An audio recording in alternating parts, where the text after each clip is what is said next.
As a family, we made a lot of choices to live sustainably, and the Volt was one of the biggest pieces of the puzzle for us to live a sustainable lifestyle.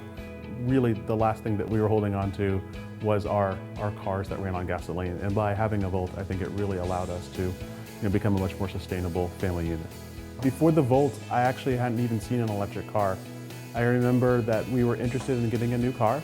We went looking at the Chevrolet dealer, and I had never even seen it. We just liked the look of it, and after talking about it, it became a very viable option for us. But it was one of the things that when we walked into the dealer, we had no clue it even existed.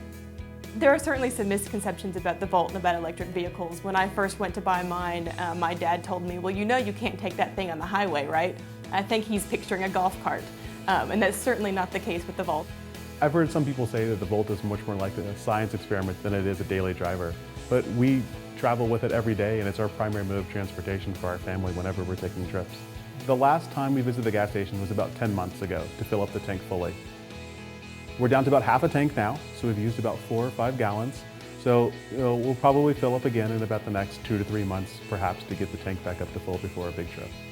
A lot of people will ask me questions about the Volt and ask if I'm going to run out of power and if I have concerns about that.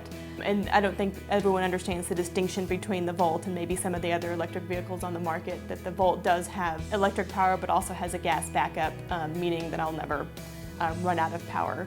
One of the things that surprised me most about the Volt was how nice it was to drive. It feels like a luxury car. I've never owned a luxury car before, so it was very nice and a very good surprise to be able to drive a car like that.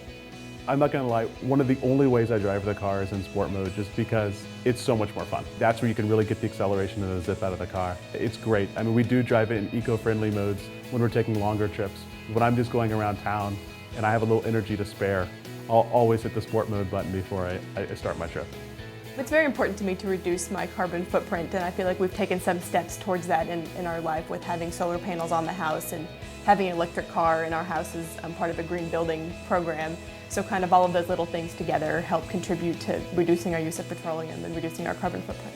I think our day-to-day decisions will have a big impact on my daughter Quinn's future. She's going to see the way that we think about our energy use and just think that it's something that everybody does day to day.